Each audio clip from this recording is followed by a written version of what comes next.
Elena G. de White llegó a Australia en diciembre de 1891. Durante el viaje desde Estados Unidos y también a su llegada, recibió varias visiones. Algunas de ellas relacionadas con los trabajadores de la casa publicadora australiana. En un manuscrito escribió lo que se le había mostrado. Gran parte de esas instrucciones fueron escritas para el tesorero de la casa publicadora, Nathaniel Falkett. Falkett era un comerciante alto y vigoroso con una disposición generosa. Pero al llegar a ser miembro de la Iglesia Adventista, era también un líder destacado de varias sociedades secretas.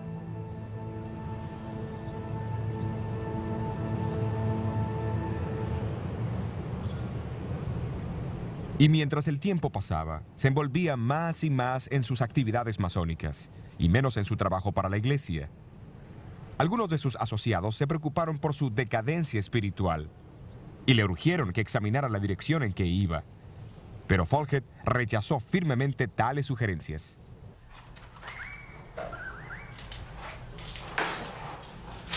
Fue en ese tiempo que Elena White escribió lo que le había sido revelado.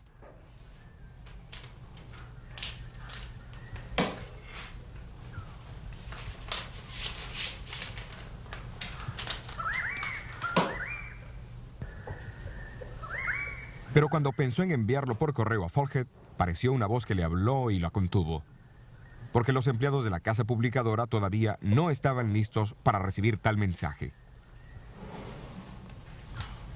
Unos 12 meses más tarde, el primer período escolar de la primera escuela adventista de Australia recién había terminado. Asistiendo a los ejercicios de clausura se encontraba Elena G. de White. Después de la reunión, invitó a Nathaniel Falkett para que la visitara. Cuando llegó, comenzó a leerle el manuscrito.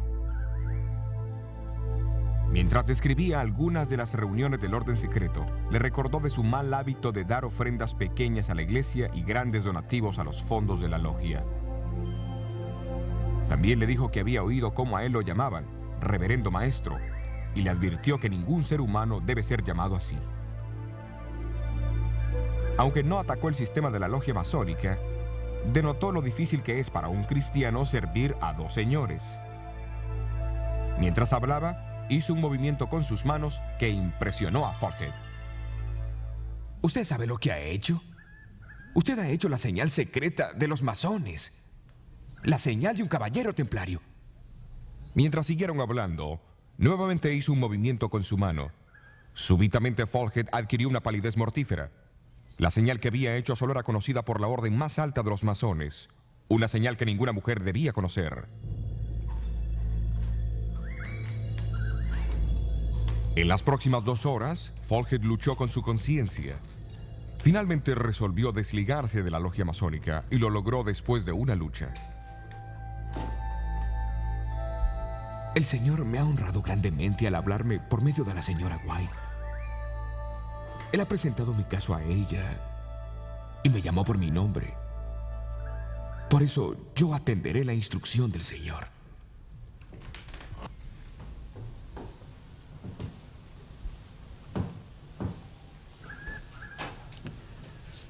La experiencia de Elena White con Nathaniel Falkett ilustra algunos aspectos importantes de cómo el don de profecía operó en tiempos bíblicos y cómo continúa operando hoy. Primero, los profetas reciben información por los medios sobrenaturales de visiones o sueños proféticos que les permiten ver personas y experimentar eventos fuera de su límite de conocimiento.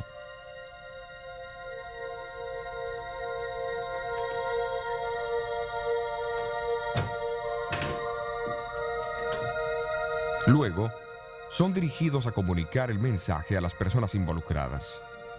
Él o ella, porque las mujeres también fueron llamadas a ser profetas, tienen que exponer el mensaje en forma oral, escrita o personificada. Esencialmente, un profeta es el intérprete de Dios. Por eso es que el don profético es conocido como el testimonio de Jesús.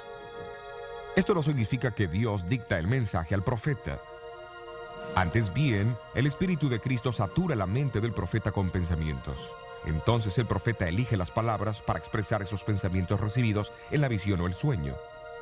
Esto también significa que la cultura El nivel educacional y la formación del escritor juegan un papel importante en la forma como estos mensajes son comunicados.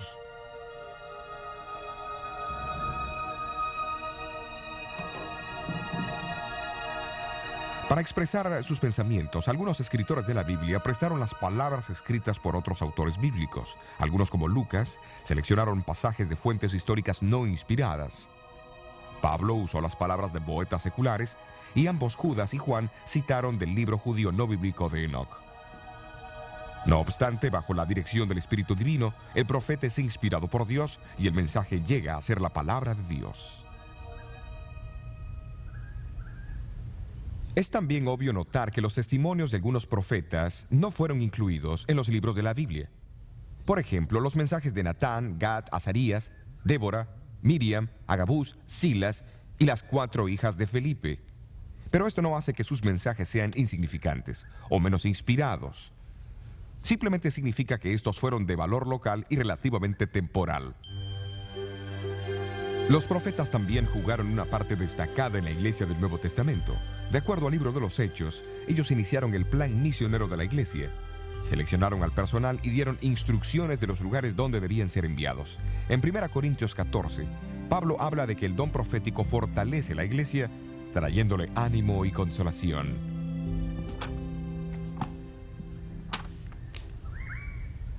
Pablo también escribe en Efesios 4 que los profetas son uno de los principales medios que Cristo ha puesto para traer unidad a la iglesia. Por lo tanto, sus consejos ayudan a proteger la iglesia de las falsas doctrinas. De acuerdo a Hechos 15, los profetas confirmaron a los creyentes en la verdadera enseñanza de la iglesia en tiempos de controversias religiosas. Pero sobre todo, Pablo enseña que el propósito primordial del profeta es llevar a hombres y mujeres a Cristo, estableciéndolos en una relación con Él. Para ayudar a alcanzar esa meta, Jesús predijo por medio de los profetas del Nuevo Testamento que tal actividad continuaría en la iglesia. El testimonio de Jesús no cesaría con el libro de Apocalipsis. De hecho, los libros de Joel y Apocalipsis indican que el don de profecía asistirá especialmente a la iglesia en el tiempo del fin. Es lógico esperar que esta manifestación postrera del testimonio de Jesús cumplirá el mismo papel y funciones de los profetas del tiempo bíblico. Dios nuevamente revelará sus designios por medio de visiones y sueños. Él también inspirará al mensajero para que el mensaje guíe, amoneste y desafíe a la iglesia. Claro, la pregunta que debe formularse es: ¿cómo empleó Elena White este don profético en su ministerio para la Iglesia Adventista del Séptimo Día? En 1860, ella escribió que cuando el Señor le daba una visión, era llevada ante la presencia de Cristo y estaba inconsciente de sus alrededores. Como el profeta Ezequiel, su atención durante la visión era a menudo dirigida a escenas que tomaban lugar en la tierra. Aunque ella no podía ver nada más de lo que el ángel le mostraba, a veces se le mostraban eventos futuros, en otras ocasiones eventos del pasado. Con frecuencia, no podía recordar lo que se le había mostrado hasta que comenzaba a escribir. Otras veces, no podía acordarse de nada hasta entrar en contacto con las personas a quienes la visión se aplicaba. Entonces recordaba clara y convincentemente la instrucción dada, aunque la misma le hubiera sido mostrada años antes. Yo dependo del Espíritu de Dios, tanto para relatar o escribir la visión como para recibirla. Se me han mostrado rostros que nunca antes había visto y años después los reconocí al verlos. He escrito a la medianoche cartas que han atravesado el continente y al llegar la crisis han evitado grandes desastres para la causa de Dios.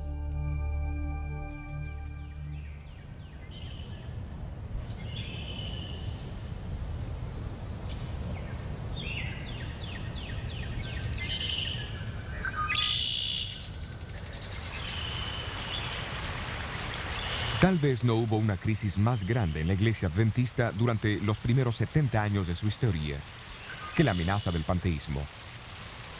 Los panteístas creen que Dios no es un gran ente personal, sino una esencia misteriosa, una influencia impersonal que impregna toda la naturaleza. Aunque Él existe en todas las cosas, en árboles, flores, aire y animales, Él es tan impersonal como la gravitación o los rayos del sol.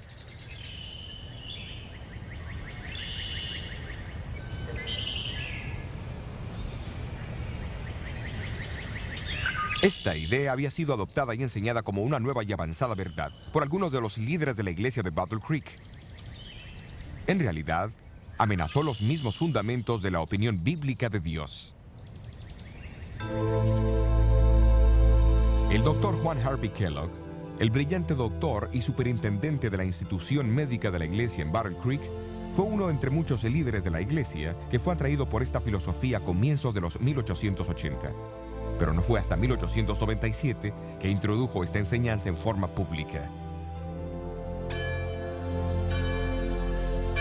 En las reuniones de la Conferencia General en 1899, celebradas aquí en la iglesia del sur de Lancaster, en Massachusetts, las ideas panteístas fueron nuevamente promovidas por varios líderes de la iglesia. Elena White estaba en Australia en ese entonces, pero fue impresionada a informar a la conferencia unos cuantos testimonios. Uno llevaba el título La verdadera relación de Dios y la naturaleza. La naturaleza no es Dios y nunca lo fue. La voz de la naturaleza testifica de Dios, declarando su gloria, pero la naturaleza en sí no es Dios. Como creación de Dios, solo profesa el testimonio de su poder. Bueno, hermanos, ¿qué piensan ustedes? La ocasión cuando ocurrieron estas comunicaciones fue muy significativa. Habían sido escritas aquí en Australia casi 4 semanas antes del comienzo de la conferencia, pero llegaron justo cuando se las necesitaba. Sin embargo, eso no fue el fin del asunto. La enseñanza panteísta prontamente se extendió en el colegio de Battle Creek y en el sanatorio que estaba bajo el control del Dr. Kellogg.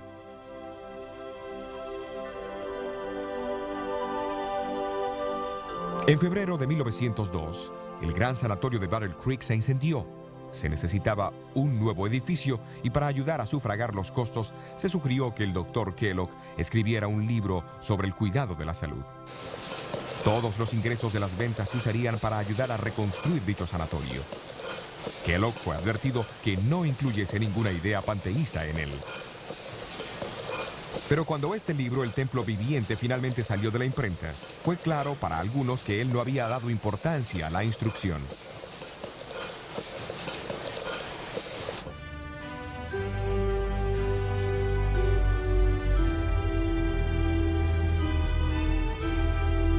En 1903, los líderes de la iglesia planearon que el concilio anual tendría que ser en Washington, D.C. El presidente de la iglesia, Arturo Daniels, esperaba que no se hicieran referencias a El Templo Viviente o a las ideas panteístas de Kellogg. Sin embargo, cuando los defensores de Kellogg de Battle Creek llegaron, fue evidente que era inevitable una confrontación. Señores, necesitamos un nuevo modo de ver a Dios. El panteísmo no dará eso. Será una nueva experiencia religiosa. No estoy de acuerdo con usted, hermano Kellogg. No estoy de acuerdo con usted en absoluto. Amén. Yo creo Amén. que el panteísmo debilitará la fe y llevará a la iglesia a perder confianza en Dios. Aferrándonos a nuestras tradiciones. No hemos estado aferrándonos a eso por mucho tiempo. Lo que usted quiere hacer es llevarnos a pensar en un Dios que no se interesa Eso por no nosotros. es lo que hemos dicho. Hermanos, por favor, pienso que debemos terminar esta reunión.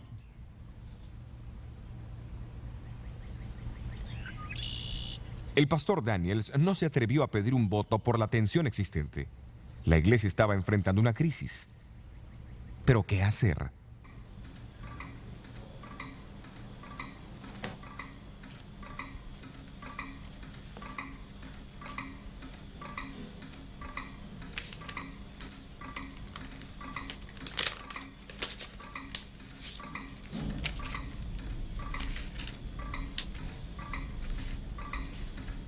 Tengo algo que decir referente al nuevo libro El Templo Viviente. Tengan cuidado con su modo de pensar acerca de este libro con respecto a la personalidad de Dios.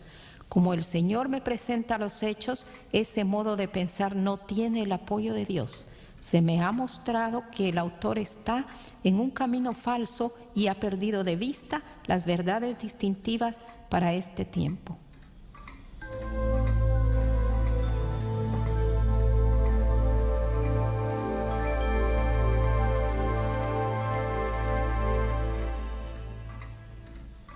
Elena White había escrito la carta desde su casa en Ells Haven, California, y la había mandado una semana antes.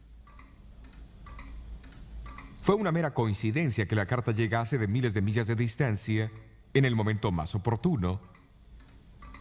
Por supuesto que Daniels y muchos otros no pensaron así.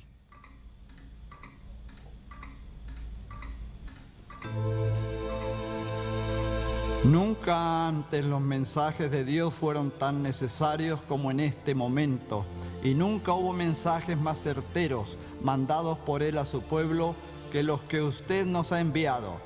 Usted no se puede imaginar la gran bendición que ha sido para nosotros su comunicación sobre el templo viviente.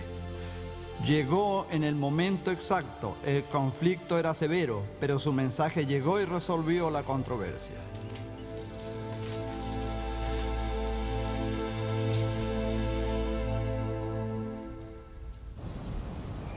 El Concilio de Washington no era solo una amenaza a la organización o al liderazgo, envolvió mucho más, pues la misma comprensión del carácter y personalidad de Dios estaba en peligro. Por eso Elena White decidió incluir en 2 de sus libros, que estaban en preparación, algún material sobre el tema discutido. El 8º volumen de Testimonios para la Iglesia contiene más de 80 páginas sobre Dios y la naturaleza y la relación entre ambos. En el Ministerio de Curación, ella escribió una sección titulada El conocimiento esencial, que recalca la importancia de conocer al Dios que maneja el universo. Esto fue siempre de suprema importancia para Elena White. Su constante blanco en sus sermones y escritos era exaltar a Jesús y su amor ante el mundo. Desafortunadamente, eso no estaba en primer lugar para toda la iglesia. Tomemos la iglesia de aquí, de Battle Creek. A ninguna iglesia Elena comunicó más mensajes que a esta. Los adventistas del séptimo día comenzaron su obra en esta ciudad de Michigan en el año de 1852, cuando el capitán del barco, José Bates, visitó la ciudad buscando al hombre más honesto del pueblo. El administrador de correos, Leonardo Stewart, lo dirigió a David Hewitt, un buhonero presbiteriano. Bates lo convenció de la importancia de guardar el séptimo día sábado, y Hewitt llegó a ser el primer adventista guardador del sábado en Battle Creek.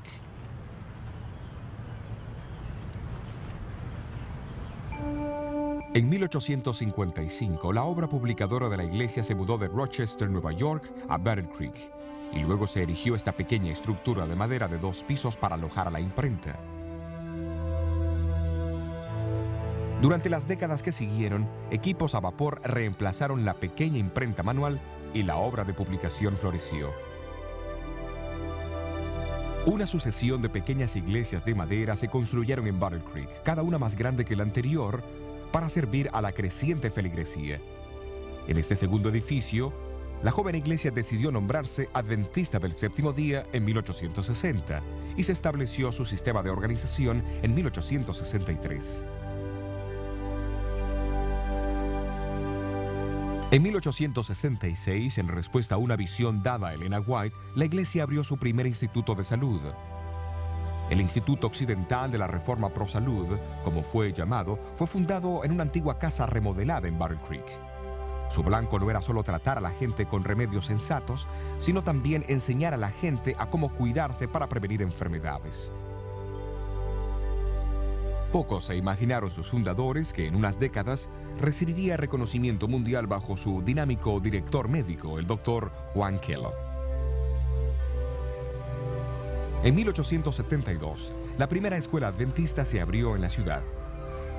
Comenzó en el pequeño edificio de 2 pisos que en un principio había alojado la obra publicadora.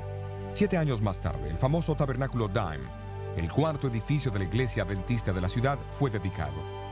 Una imponente estructura de ladrillos que podía acomodar a 3.200 personas y proveía un lugar ideal para las reuniones de la Asociación General. En menos de 30 años, Battle Creek llegó a ser la meca para los miembros de la iglesia, porque la misma proveía educación, trabajo y oportunidades para el cuidado de la salud como en ninguna otra parte. Pero Elena White reconoció las señales de peligro de tan intensa centralización.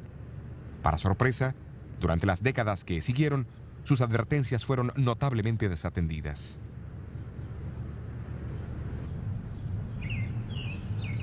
A fines de los años 1890, la casa publicadora Review and Herald era la más grande de todo Michigan. De fama mundial, el sanatorio en la colina tenía casi 1.000 funcionarios, más de 2.000 miembros de iglesia y visitantes asistían al tabernáculo Dime cada sábado.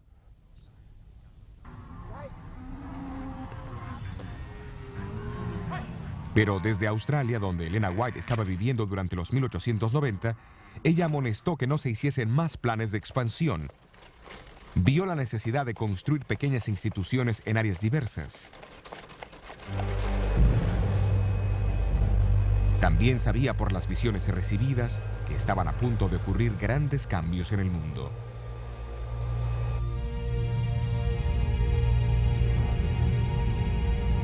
En 1890, ella había escrito sobre futuros conflictos por todas partes, con el hundimiento de miles de barcos y la destrucción de fuerzas navales.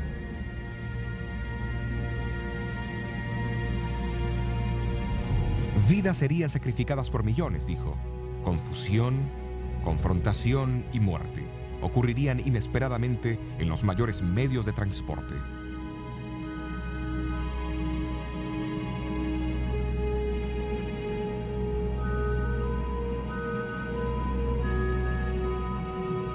Recordemos que en 1890 una guerra mundial era inconcebible y los aviones y los carros a gasolina ni habían sido inventados. Pero todas sus palabras resultaron veraces. 24 años más tarde, en la Primera Guerra Mundial, 10 millones de personas murieron y otras 40 millones en la Segunda Guerra Mundial. Y han ocurrido grandes pérdidas de vidas en los mayores medios de transporte desde entonces. Durante la sesión de la Asociación General en Battle Creek en 1901, se dieron algunos pasos para descentralizar la organización de la iglesia. Sin embargo, las advertencias de Elena White sobre el incremento de la comercialización y los sueldos injustos en la casa publicadora mayormente cayeron en oídos sordos. Pero en noviembre de 1901 fue comunicado un mensaje impactante a los miembros de la Junta de la Casa Publicadora. Ella les recordó que Dios estableció la Casa Publicadora para propagar su verdad. Pero esta meta había sido olvidada en la búsqueda de ganancias comerciales. Luego vino la advertencia. He tenido miedo de abrir la revista adventista por miedo de ver que Dios haya purificado la casa publicadora con fuego. A menos que haya una reforma, la calamidad vendrá a la casa publicadora y el mundo sabrá la razón. Pronto lo supo.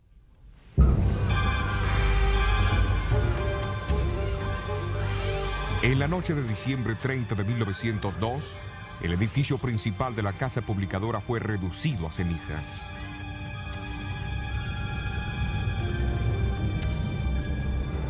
Esto ocurrió unos 10 meses después de que el famoso sanatorio de Battle Creek fuese también destruido por el fuego.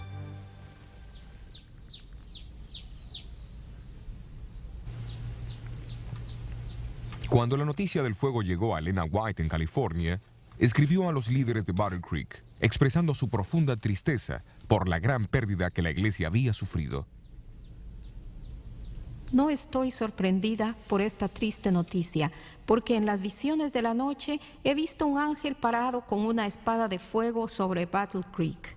Una vez, durante el día, cuando mi pluma estaba en mi mano, perdí el conocimiento y pareció como si esta espada de fuego fuese primero en una dirección y luego en otra.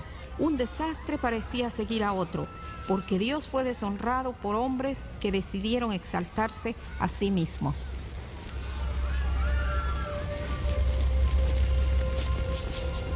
En los meses que siguieron, la iglesia tuvo la oportunidad de pensar seriamente en los incendios desastrosos y sus causas.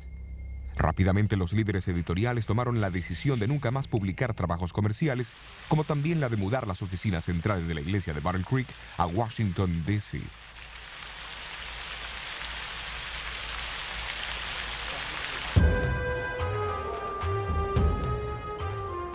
En los tiempos bíblicos, el profeta, siendo el intérprete de Dios, a menudo hablaba claro y señalaba mensajes de advertencia al pueblo de Dios, llamándolo a arrepentirse.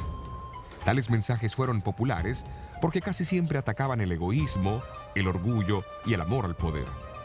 En Apocalipsis 3, Jesús escribió a una de sus iglesias: «Yo reprendo y castigo a todos los que amo». Dios es el mismo hoy día.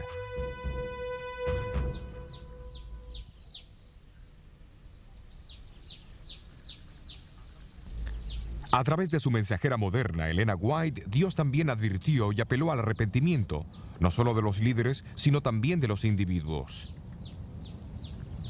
Esteban Smith y su familia aceptaron el mensaje adventista en 1850 y adoraron a Dios, juntamente con los guardadores del sábado aquí, en Washington, Nueva Hampshire.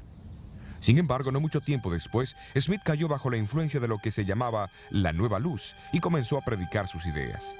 Se volvió mordaz y crítico del liderazgo de la iglesia, especialmente de Jaime y Elena White. A fines de 1851, el nombre de Smith fue desfraternizado con profundo dolor por sus ideas discordantes y mordaces. Los 30 años siguientes pasó uniéndose a uno u otro grupo separatista, y aunque se le amonestó sobre la ausencia de fundamento bíblico en sus enseñanzas, nunca prestó la debida atención a los consejos. Pero Dios todavía amaba a Esteban Smith y en una visión reveló su vida y su futuro a Elena White. A fines de los 1850, escribió lo que le había sido mostrado y concluyó con un llamado para que él volviese a Dios. Cuando Smith recibió la carta, se enojó y declaró que no quería ningún testimonio de Elena White. Cerró la carta y se olvidó de ella. Mientras tanto, Smith siguió en su crítica senda. Un amigo dijo que él tenía la lengua más malvada y fulminante que cualquier hombre que él conocía, y de esta manera malgastó los mejores años de su vida. Luego, en 1884, se le ocurrió tomar una copia del periódico de la iglesia, la Revista del Advenimiento y la Proclamación del Sábado. Sus ojos fueron cautivados por un artículo de Elena White. Al leerlo, se impresionó por su verdad. En las semanas que siguieron, continuó leyendo la revista, y su familia y sus amigos notaron un cambio gradual en sus actitudes mordaces y desagradables hacia la iglesia y sus líderes.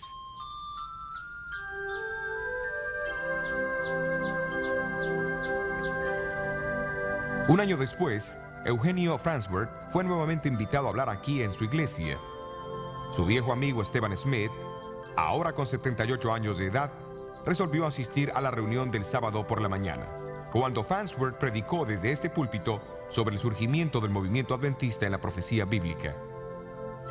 Las palabras positivas y confiadas de Farnsworth afectaron a Smith profundamente. Durante la siguiente semana, Smith recordó la carta que había recibido de Elena White tantos años atrás. Al abrirla, leyó sobre lo que su vida sería si continuaba el curso que había tomado.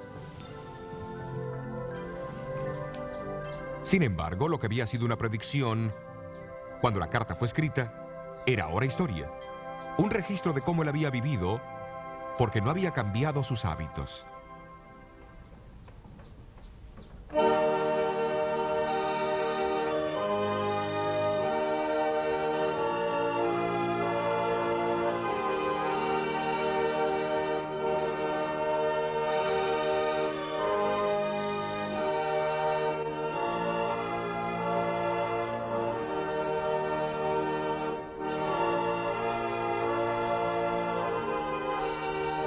El próximo sábado, Smith volvió a la iglesia de Washington.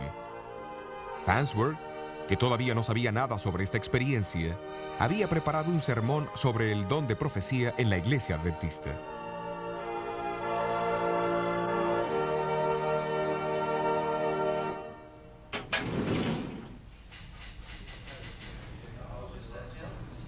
Esta carta fue escrita por Eugenio Farnsworth a Elena White el 15 de julio de 1885, poco tiempo después de predicar su sermón en la iglesia de Washington.